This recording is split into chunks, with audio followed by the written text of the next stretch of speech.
And if having us on record does hold you back from anything, let me know and we'll pause it if you have questions you want to ask. But we are not broadcasting this to the world, I promise. So yeah, welcome everyone. I guess I'll share my screen so you can see my notes as I'm going. Just a moment. Okay, so you're here for how to market your study abroad, right? So you have been studying abroad, which is why we're here. Are we on the right one? How to study abroad? Okay, good. No? Okay, let me try it again. I just realized I got the wrong. Okay, let me try it again. You're on the right, I think, presentation, but like on a later slide. Oh, really? Then let me see what's wrong. Okay. Okay, let me try it one more time. It's just not working. Yeah, there you go. Okay, good. Oh, sorry for the technical difficulties. Anyway, my name is Jennifer Finney. I use she, her pronouns, and I work in the Career Center here at WashU. I also, for the record, am an alum of the School of Engineering. But yeah, so we're going to talk about, now that you've come back from study abroad, how you can utilize that. And because I'm from the Career Center, I'm thinking specifically about career, internship, job search, but we can talk about it more broadly too in other ways that it can be impactful. I do want this to be casual, so I encourage you, feel free to jump in with questions or raise your hand or put things in the chat. Zoom is sometimes a little funny when I'm sharing a screen, so if I'm not noticing you, please let me know. But yeah, so just a little bit more about me. So I have never actually studied abroad. When I was a student, I felt too pressured about my semesters to study abroad, but instead of studying abroad, I did have worked abroad a couple of times. So while I was a student, I did what's called a co-op because I'm an engineering student. And I worked for a semester in Oberkochen in Germany. It's between Munich and Stuttgart. So that's the top picture. I had a great time there. The work itself was a different problem, but I really enjoyed getting to go to Germany. German is my second major in college, along with engineering. And then after I graduated and I was working for a local company here, I finally convinced them to let me go work in Germany for a while again. And so this bottom picture is a picture of Hamburg, and I lived there for 6 months. And again, the job was not my favorite, which is why I only did it for 6 months, but living there was awesome. And we had a lot of fun and traveled to a lot of different places. So yeah, because we have a small group, I've already asked you both prior to this about where you studied abroad. So feel free to put more things in the chat, but we did talk about that already. So I'll skip over that. And yeah, what I was going to talk about today is specifically how is study abroad valuable for your future? And then how do you discuss and promote and market those skills and accomplishments? Because I think that can be really challenging to think about. So yeah, so this is general. I definitely want to hear what you all think about it too. So again, jump in the chat, unmute yourself and give comments if you have feedback on this. But yeah, thinking about how study abroad is valuable, because I find students, you want to do it, right? Like it is valuable in that you really want the experience, but then often you come back and I think underplay the value of it and don't realize that companies and other people actually care. So I'm going to have you think a little bit here about like what you did that's worth telling people about. And in particular, the bragging. So this is true beyond study abroad. You all do all sorts of cool things in your experiences. And then when it's time to talk about yourself, you tend to downplay it. And you don't do that bragging. But when it comes to jobs, you have to brag because if you don't, nobody else is going to do it for you. So you have to speak up and talk about your accomplishments and your experiences, or no one's going to know about them. So specifically too, I think this is an important point. We want them to know you're awesome, but we want to connect the dots between what you did and what the company needs. And that can also be hard, right? You have to stop and think, what do they want and how did my experience bring that? So I have some other slides. We can go into that in a little more depth. And then, yeah, how can we apply that now? What are some different situations where that might be possible? So this is a more general overview, both of you stopping to say, what did I get out of this experience? And then of companies also saying, what do we want, right? They want the same things. Maybe I should have quizzed you first and asked you to say what the things were. And maybe there's others. If there's things you think are not on here, I would love to hear them as well, right? This isn't a comprehensive list. But problem solving, I'm sure you had some challenges you overcame. And so those can be great. Leadership, you may have had a leadership role. Teamwork for sure, right? I don't think you were doing this alone. You were with other people. Oral and written communication, right? That can be great. Either, I know one of you was probably doing English, and so it was that English communication, or the other one of you learning Spanish, but more of those communication skills. definitely this global and intercultural fluency. And I know that's not always valued as much as I wish it was in America, but there are a lot of people who do value it. And even if they're not worried about the global and intercultural, it is the ability to understand different people, right? And we all need that. Career management. So how this is going to tie in for what we've done, like how you may have explored or thought about what you want to do with your life. And then professionalism, work ethic, right? My child's going to be going to Germany in the spring. And the thing they've emphasized so far is you must be on time. You cannot miss the train, right? And so I'm sure you've experienced this. So either you did a really good job of it or you didn't, but you learned from it, right? So those are some of the examples of what you might be able to bring to this. Okay, again, this is just word clouds, right, of more of it. All these great different words that can be helpful in describing what you've done and what employers are looking for. And then, the language skills, of course, that can also be valuable. Okay, so this is kind of a repeat of that. So I'm not going to go through it all, but just to have it in a list instead of the picture format, right? But I think some things that I didn't specifically say before, right? This humility, understand that America is not the whole world. There's other people out there, a different perspective. That diversity, right? Diversity is a huge thing people are working on. And diversity can mean a lot of different things. But for you all, it's, again, that diversity of experience with experiencing another culture. Flexibility, I don't know if I said that before, that's always a key one, right? And then hopefully you did some building of your network and your relationships. You may not have specifically been saying in your study abroad, yeah, I'm going to build this network. Maybe you did, but you met people, right? You have a broader network than you had before. And so you can think about how to make use of that. Oh, and then just the curiosity piece, right? The fact that you chose to spend your time studying abroad says something about you, right? And that you wanted to go and you wanted to experience something different, that you like that sort of adventure and challenge. Okay, so from that though, that was a lot of what do people want. But now I want to talk a little bit about where we might showcase this. So this first one I think is the most unusual one, but I'll use it as an example. And then we can get into what might be the more typical ways that we think about showcasing yourself. This was a really cool student who did a study abroad, not here, it was actually a different university.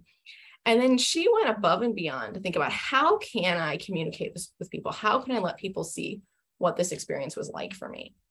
And I know this is really hard to see. Unfortunately, this is the only slide I have and I can't do a lot to make it better quality. But she made this bulletin board with pictures and notes and just kind of a summary of her experience as a way to, summarize it down into a small amount. I know I do like photo books when I travel, just a way to not try to show everybody your thousands of pictures that probably overwhelm them, but maybe some of the highlights so people can see it and notice this. And, you can have it on your wall in your dorm and then people ask you about it. It could be a background on a Zoom, so people ask you about it. It might not come up that much, but, nice way for you to remember and then to quickly showcase to other people what you've done. She'd actually made up special postcards to send to people. And I'm not clear if she did this while she was there or after she was gone, but she'd taken, pictures and made a nice postcard. And so it was very personalized to showcase her experience. I'll say, I've never done anything like this. I always buy the postcard, right? And that's fine. But again, trying to really emphasize what she was getting out of it. And so this middle one is social media, right? Of course, that's a great way. You may have done some of that while you were gone. It's cool to do when you get back too, but for her, she was doing it as she was there. And then I thought this was the most unique. She actually made a playlist that to her represented the study abroad. Again, just trying to really think about how it integrated with her whole life. And again, you don't need to do any of these things, but I thought it was a nice example of thinking outside the box. I really want to focus more on the standard things. So, when we think about what am I going to do with this experience, and when we're thinking about career-wise, right, this is not so much what we're thinking. We are thinking what? Resume, LinkedIn, interview, right? So that's what I'm going to jump to now. And again, this is about marketing your experience. So this isn't about, we know your experience was great. We know there's things you can have, but it's how do you make sure you're communicating that? And I think that's the really challenging part. And again, I think the key pieces that I usually see this for are resume, LinkedIn, introductions, and interview. That doesn't mean there aren't any other things, right? That's why I showed the previous slide to give that idea. But you are the one that's going to determine this, what the companies and people see about you and what people get to know. I think this is also true. I'm going to really emphasize careers because that's what I do. But I think this is also true when you just talk to people casually, because it can be really easy. You're like, oh, what did you do last semester? Oh, I got to study abroad. How was it? And you're like, great. That's not a good description. But how do you explain what it was like? Because it's often, like life-changing, right? So how do you distill that down into some sound bites, into some phrases that can make a difference? And not just have it like fall by the wayside and be like, oh, you haven't studied abroad, you just can't relate to what I've done. So let's look a little bit more at some of these examples. Again, I'm talking a bunch, and you're welcome to like stop me, slow me down, ask me questions as I go. But in resumes, so first of all, the biggest thing I want to say here is just that I think you absolutely need to have your study abroad on the resume. I am shocked by the number of people that just leave it off. And I'm like, how can you not say it? This is a cool, big piece of your life, right? So I think it should definitely be on there. So that's my first argument. Of course, it's your resume, so you're choosing. But I find a lot of students just don't even think to put it on.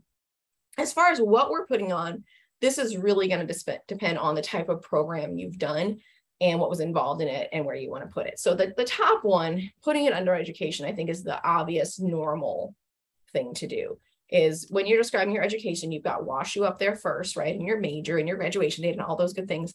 But then under that, including your study abroad. So the country, the school, maybe a little bit about the focus. If the focus was important, if it was general, you could just list the school and study abroad. But then we just know you did it, right? That's like the minimum you would need to do, is to say that. Depending on what you did, you may want to do even more though, right? Sometimes it goes under experience, and that's probably if you did more than just attend some classes. Not that that's not important, right? But if it's about attending classes, that's going to fall pretty firmly under education. But some of these programs have extra pieces involved. Certainly minimally, you're probably traveling and things, right? But sometimes that can be hard to put on the resume too. If you did any sort of a project in a class, that can be a great way to showcase that and give some more details. If you were doing research, that's very similar.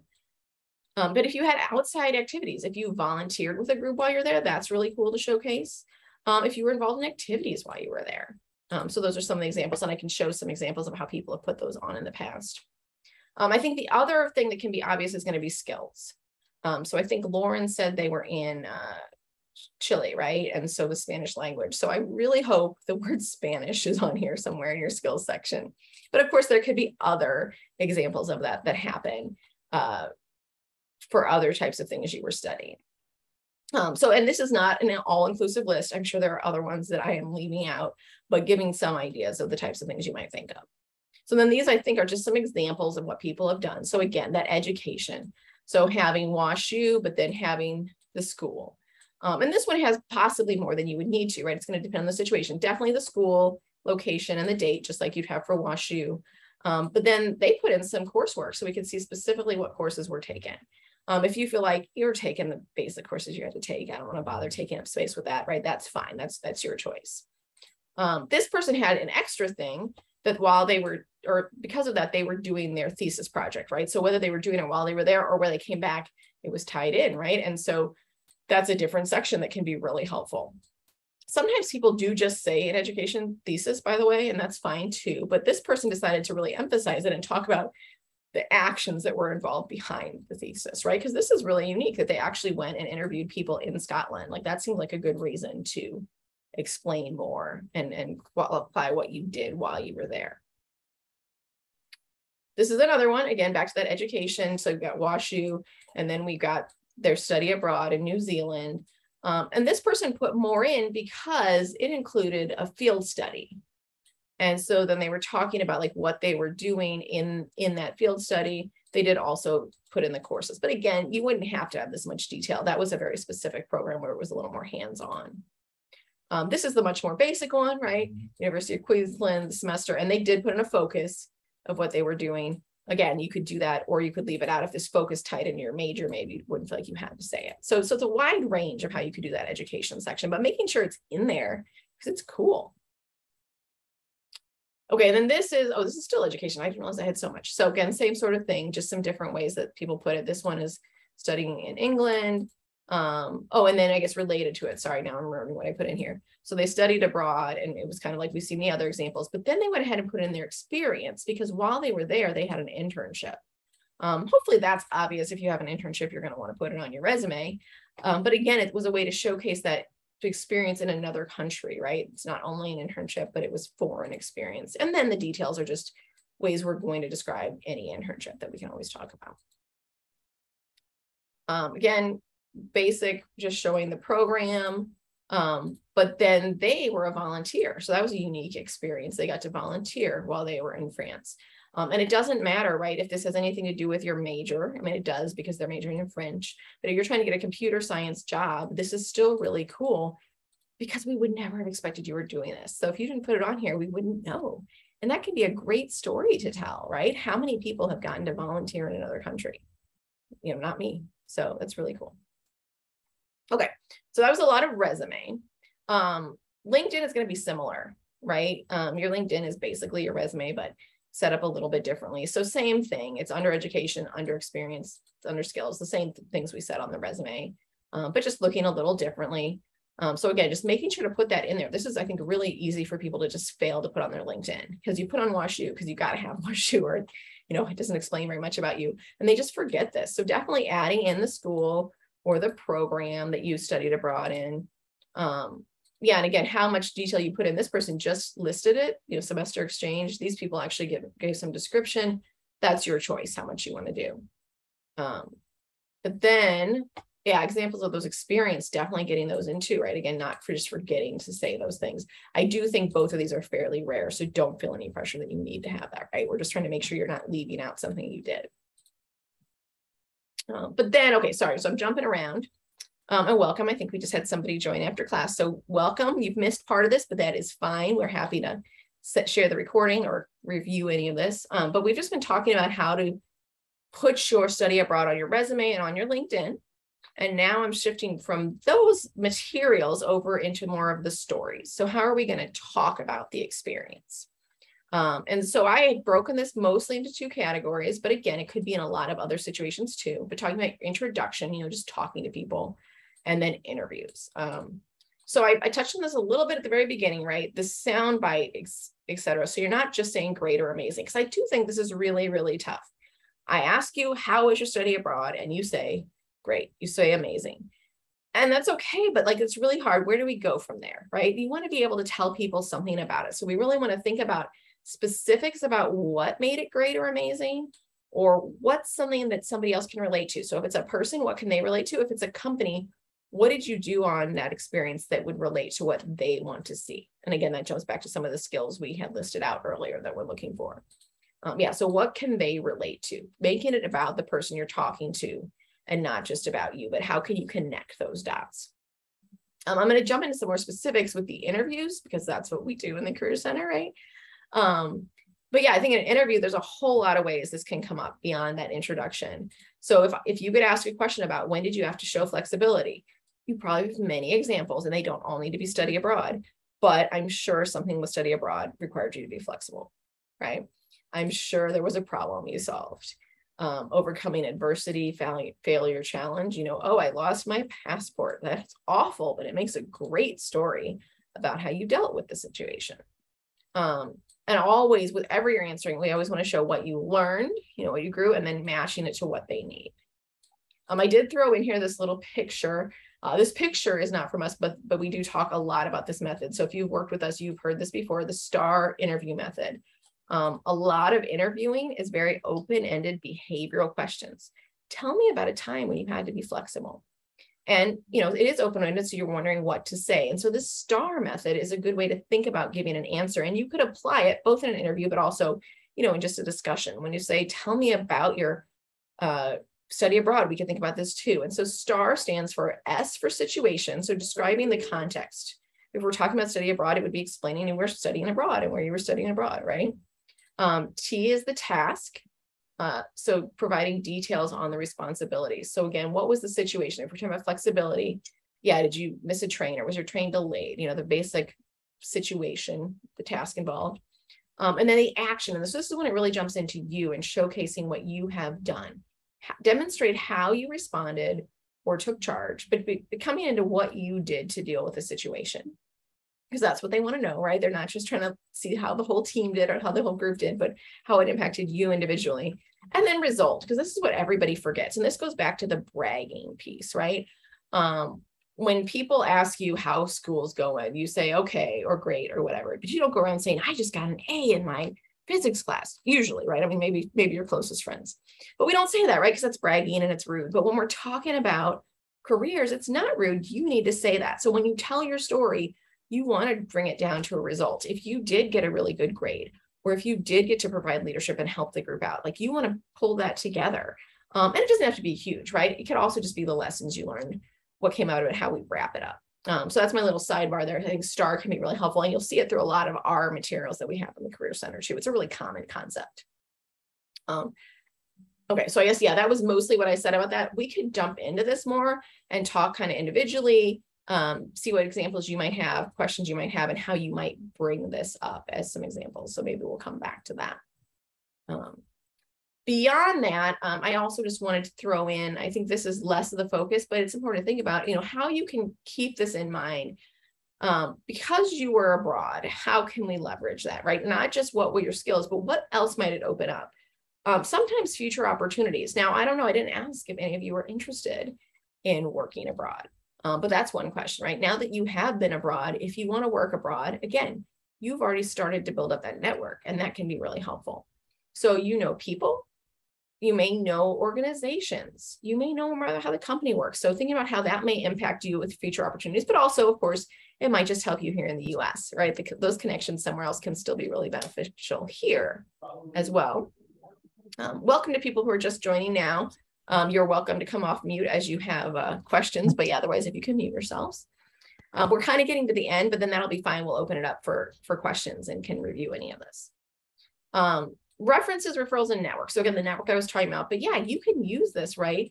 When you need references or referrals, right? These are people, again, that you probably spent some quality time with, that probably got to know you, that maybe saw you in a different light than here in the US. Now, of course, it depends. This all depends on who you interacted with. If you were in a large class abroad, just like large classes here, maybe they didn't know you, right? But still, you might have had more out of class experience, or might have stood out in some cases from your different background. And so are these people that can really speak to your experience and also in how you were handling a different culture. But then as a more like hands-on specific way that you can make use of this is LinkedIn. So there's some different things you can do on LinkedIn to help you stay in touch, build these networks, etc. One thing that I guess I don't have specifically mentioned, but back to the references.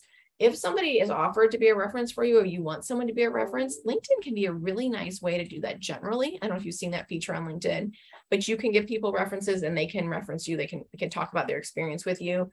So this can be a nice way to do it generally, where they don't have to write something for a specific job or specific opportunity, but can just speak about their interaction with you. And it can be something that can be done while it's fresh in your mind before you forget about it.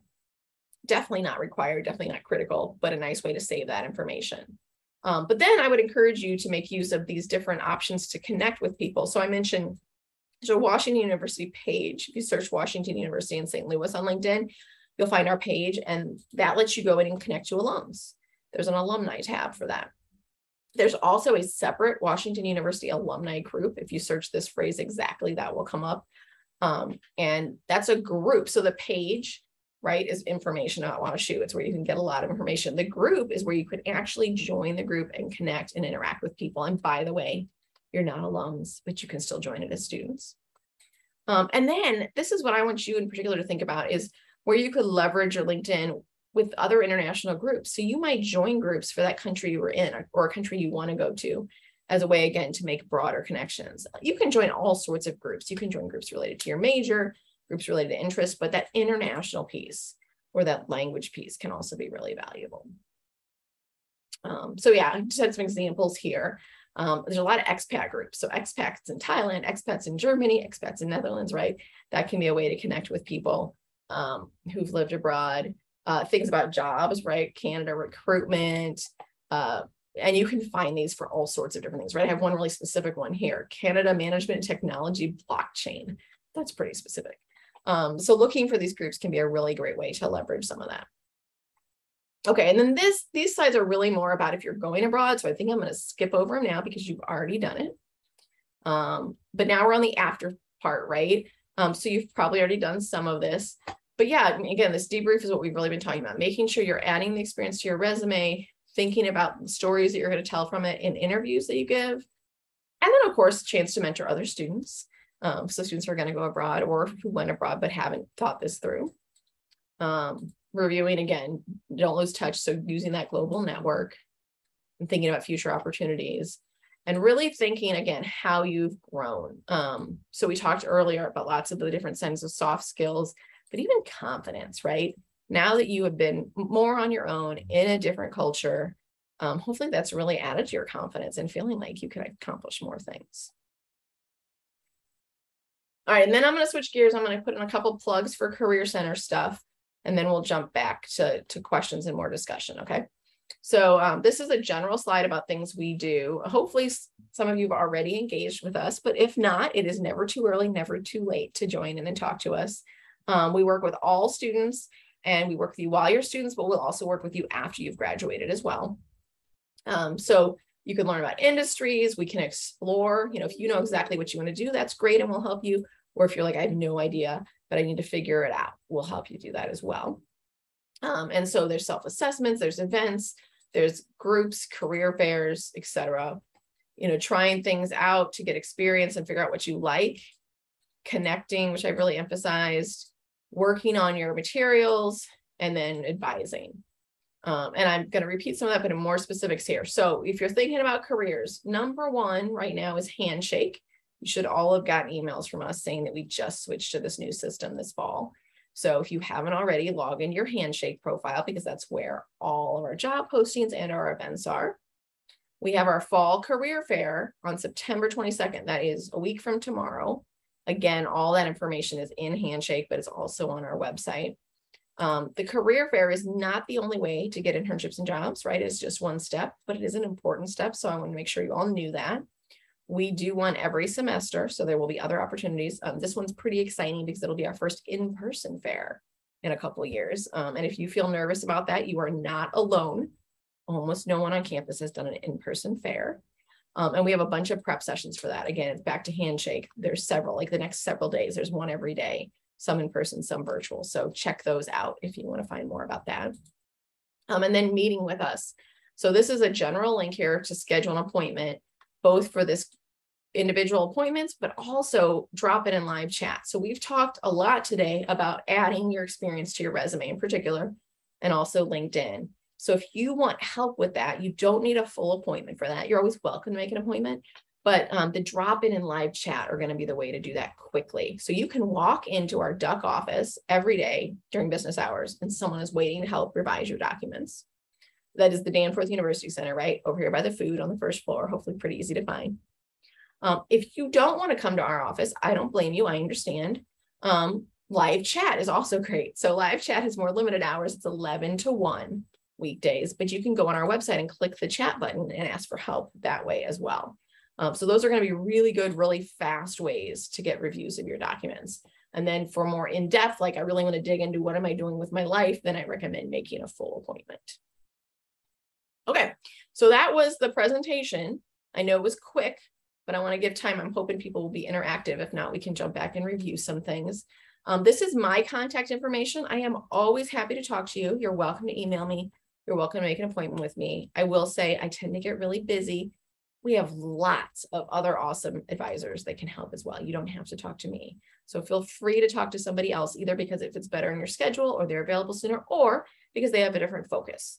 I do focus on engineering and on working abroad, but I have amazing colleagues in all sorts of other areas. So don't feel like you have to only talk to me.